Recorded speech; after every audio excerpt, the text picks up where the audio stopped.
Hello students, आज का हमारा टॉपिक है बाइलिंगुअल मेथड। बाइलिंगुअल मेथड, जैसा कि हम ऑलरेडी डायरेक्ट मेथड और ट्रांसलेशन कम ग्रामर मेथड को पढ़ चुके हैं, उसी क्रम में आज हम लोग बाइलिंगुअल मेथड को देखेंगे। बाइलिंगुअल मेथड कॉम्बिनेशन या फिर मिडवे है डायरेक्ट मेथड और ट्रांसलेशन कम ग्रामर मेथड का। ये इन दोनों के बीच की कड़ी है, इसीलिए मैंने ऑलरेडी आप लोगों को डायरेक्ट मेथड और ट्रांसलेशन ग्रामर मेथड पहले ही हम लोग देख चुके हैं।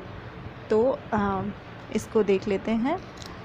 इसको हम और भी अच्छे से समझ सकते हैं यदि आप मेरे प्रीवियस वीडियो में डायरेक्ट मेथड और ट्रांसलेशन कम ग्रामर मेथड है उन दोनों को देख लेंगे, तो उससे इन दोनों की ये जो बाइलिंगुअल मेथड है इसके बारे में और अच्छे से आप लोगों को क्लियर होगा। ओके, तो बाइलिंगुअल मेथड क्या है? ये बाइलिंगुअल मेथड C.J. डॉटसन इनके द्वारा इंट्रोड्यूस किया गया था। C.J. डॉटसन वेल्स के विद्वान थे, ठीक है। ओके, तो in this method 2 languages are used. इस मेथड में 2 लैंग्वेजेस यूज़ होती हैं। One is the targeted language and the other is mother tongue. एक मदर टंग होती है और एक targeted language. Targeted language is that which we learn by mother tongue. हम मदर टंग के थ्रू जिस लैंग्वेज को समझते हैं दैट इज़ टारगेटेड लैंग्वेज। और टारगेटेड लैंग्वेज वो भी होती है जिसको हम सीखना चाहते हैं। जो लैंग्वेज हम सीखना चाह रहे हैं दैट इज़ टारगेटेड लैंग्वेज, ठीक है। जिसको हम लर्न कर रहे हैं, जो हमें नहीं आती है, तो दैट इज़ टारगेटेड। उसको सीखने का हमारा टारगेट है, so it is called targeted language. Okay, this method is the combination और the midway of direct method और ट्रांसलेशन कम ग्रामर मेथड।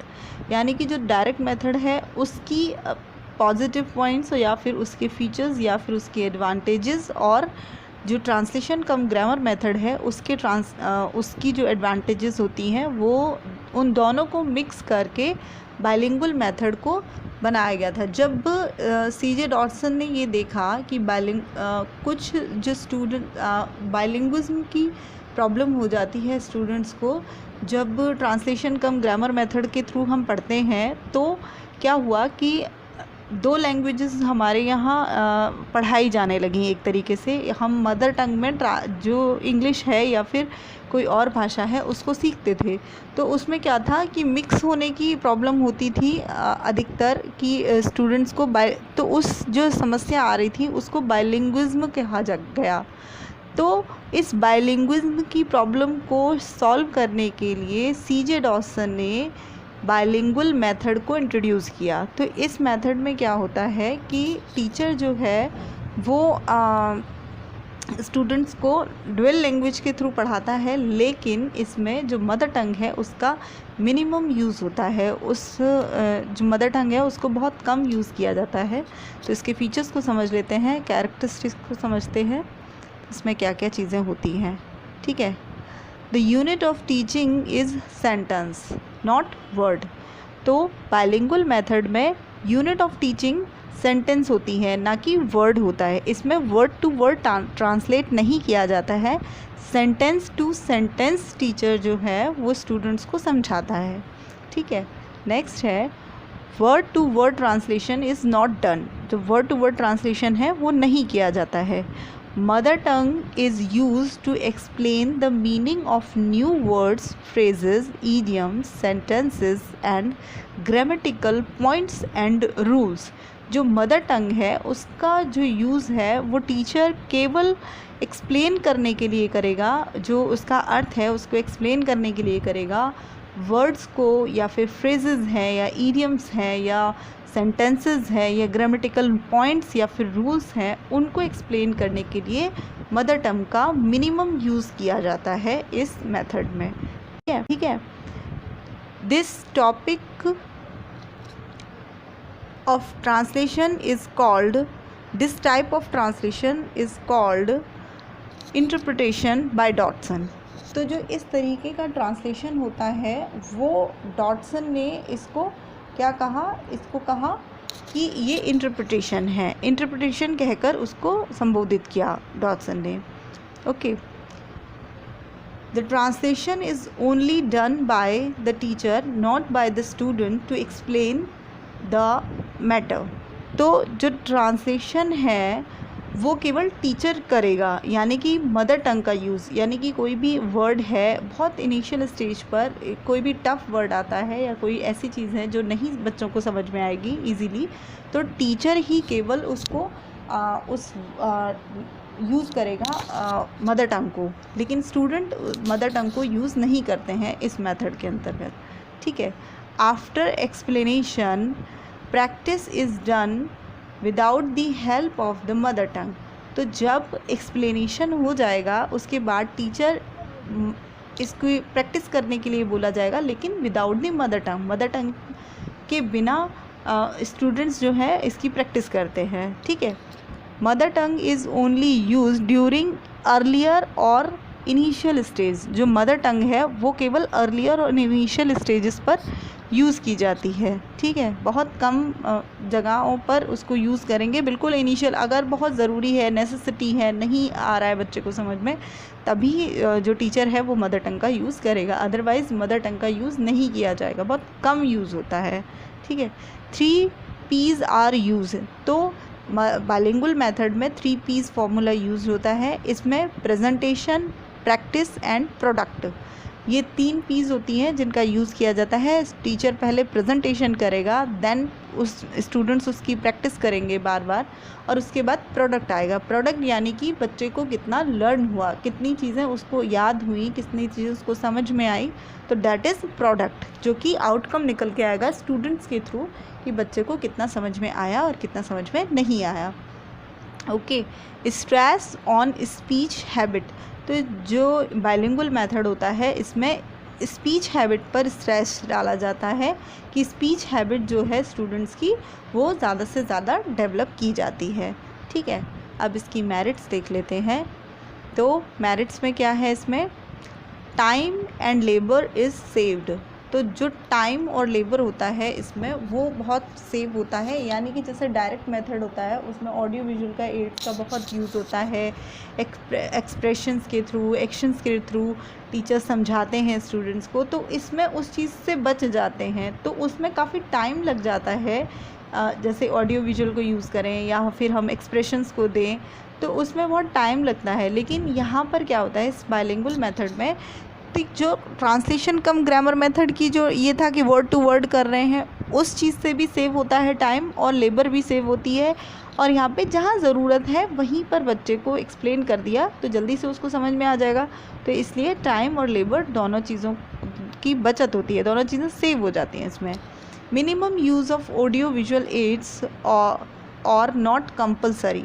तो बहुत कम यूज़ होता है ऑडियो विजुअल एड्स का, और कंपलसरी भी नहीं है। स्टूडेंट्स को बस जहाँ रिक्वायरमेंट है वहाँ पर एक्सप्लेन कर देंगे टीचर मदर टंग में, तो बच्चे को जल्दी से समझ में आ जाएगा। तो फिर किसी भी प्रकार के ऑडियो विजुअल एड्स की या तो नीड भी बहुत कम है और रिक्वायरमेंट भी नहीं होती है ज़्यादा कि भाई नहीं कंपलसरी है तो करो ही करो, ऐसे ज़रूरी नहीं है।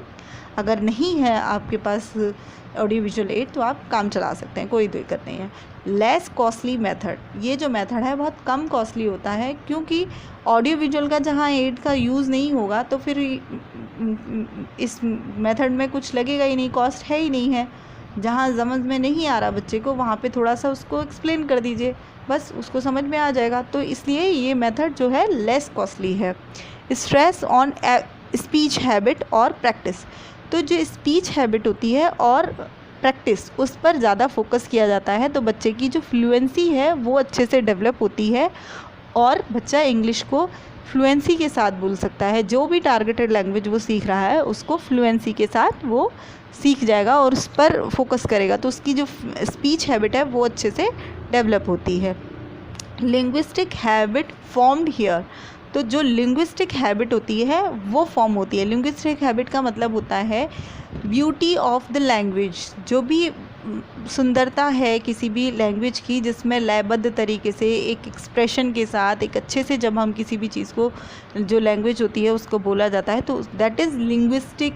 ठीक है। जो लिंग्विस्टिक जो चीज़ है वो ब्यूटी ऑफ द लैंग्वेज है। तो जो ब्यूटी ऑफ द लैंग्वेज होती है वो बच्चे की डेवलप होती है। बच्चे को भाषा के एक सौंदर्य तरीके से, सुंदर तरीके से उसके बोलने की जो हैबिट होती है वो विकसित हो जाती है। तो बाइलिंगुअल मेथड्स का ये एक मेरिट है। This method is suitable for urban and rural areas, both urban and rural areas. तो ये मेथड जो होता है वो अर्बन और रूरल बोथ एरियाज़ में सूटेबल होता है, ठीक है। तो दोनों कहीं पर भी पढ़ा सकते हो आप, कि ज़रूरी नहीं है कि बच्चे, जैसे डायरेक्ट मेथड है वो अर्बन एरियाज़ में बहुत कम यूज़ हो सकता है, क्योंकि पहले से बच्चे उसके बारे में अवेयर नहीं होते हैं, तो वो नहीं कर सकते हैं उसको। तो इसीलिए ये मेथड जो है अर्बन और रूरल एरियाज़ दोनों में अच्छे से किया जा सकता है इसका यूज़, ठीक है। तो demerits, now we are talking about demerits. Demerits क्या क्या हो सकती हैं इसकी? तो students are passive listeners. Demerits में सबसे पहले ये होगा कि पैसिव लिसनर्स बन जाते हैं स्टूडेंट्स, क्योंकि जब टीचर किसी भी चीज़ को एक्सप्लेन कर रहा है, केवल वही उसकी व्याख्यान दे रहा है उस चीज़ का, और स्टूडेंट्स केवल लिसन कर रहे हैं, तो क्या होगा कि स्टूडेंट पैसिव लिसनर्स बन जाते हैं, उनमें एक्टिव जोन में नहीं आते, अपनी क्रिएटिविटी नहीं रहती है स्टूडेंट्स की। इसलिए तो स्टूडेंट्स आर पैसिव लिसनर्स। इस मेथड के थ्रू जब बच्चे पढ़ते हैं तो वो पैसिव लिसनर्स बन जाते हैं। लैंग्वेज मिक्स्ड, जो लैंग्वेज, इस मेथड में क्या होता है, लैंग्वेज मिक्स होने की प्रॉब्लम हो जाती है, क्योंकि दोनों लैंग्वेजेस में पढ़ रहा है बच्चा। तो कभी कभी क्या होता है कि वो मदर टंग में तो यूज़ नहीं करेगा, तो वो इंग्लिश में ही पूछेगा। तो फिर क्या होगा कि कभी कभी, क्योंकि उसकी इंग्लिश भी इतनी अच्छी डेवलप नहीं होती है, तो क्या होता है कि बच्चे दोनों ही भाषाओं के कुछ वर्ड्स को इंग्लिश में मिक्स कर देंगे, और जब मदर टंग में पढ़ेंगे तो कुछ इंग्लिश के वर्ड को मदर टंग में मिक्स कर देंगे। तो इससे क्या होता है कि भाषा में मिक्स लैंग्वेज बन जाती है स्टूडेंट्स की, तो वो एक गलत चीज़ हो जाती है स्टूडेंट्स के लिए। तो वो इसकी एक डीमेरिट्स है। Reading writing practice is ignored. तो बाइलिंगुअल मेथड में रीडिंग और राइटिंग प्रैक्टिस जो होती है उस पर फोकस नहीं किया जाता है, उसको इग्नोर कर दिया जाता है, तो ये भी एक डीमेरिट है। जैसे कि ट्रांसलेशन कम ग्रामर मेथड में क्या होता था, रीडिंग और राइटिंग सेक्शन पर ही ज़्यादा ध्यान दिया जाता था, स्पीकिंग और लिसनिंग जो थी उस पर कम फोकस किया जाता है। लेकिन यहाँ पे रीडिंग राइटिंग सेक्शन पर कम फोकस किया जाता है, लिसनिंग और स्पीकिंग पर ज़्यादा फोकस किया जाता है, तो वो चीज़ इग्नोर्ड हो जाती है। सूटेबल इन लोअर क्लासेस, ये जो मेथड है वो सूटेबल कहाँ होता है, लोअर क्लासेस में होता है।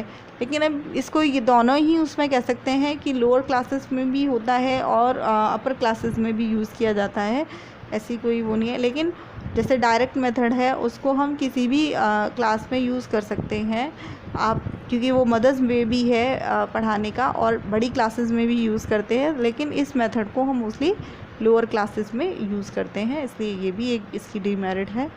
सम ईडियम्स, फ्रेजेस, सेंटेंसेस और words are not translated into mother tongue. कुछ जो सेंटेंसेस होते हैं, ईडियम्स होते हैं, फ्रेजेस होते हैं, वो एग्जैक्टली ट्रांसलेट नहीं किए जा सकते मदर टंग में, तो ये भी एक प्रॉब्लम रहती है बाइलिंगुअल मेथड की। तो इस तरीके से हम ये कह सकते हैं कि बाइलिंगुअल मेथड एक कॉम्बिनेशन है डायरेक्ट मेथड्स का और ट्रांसलेशन कम ग्रामर मेथड का। दोनों की जो क्वालिटीज़ होती हैं, दोनों की जो बेनिफिशियल आइडियाज़ होते हैं, उनको हम बाइलिंगुअल मेथड के अंदर रखते हैं, ताकि बच्चे को ईजी वे में और सिंपल वे में सारी चीज़ें समझ में आए। Okay, now bilingual method is completed. तो thanks for watching and please share and subscribe my channel. Okay.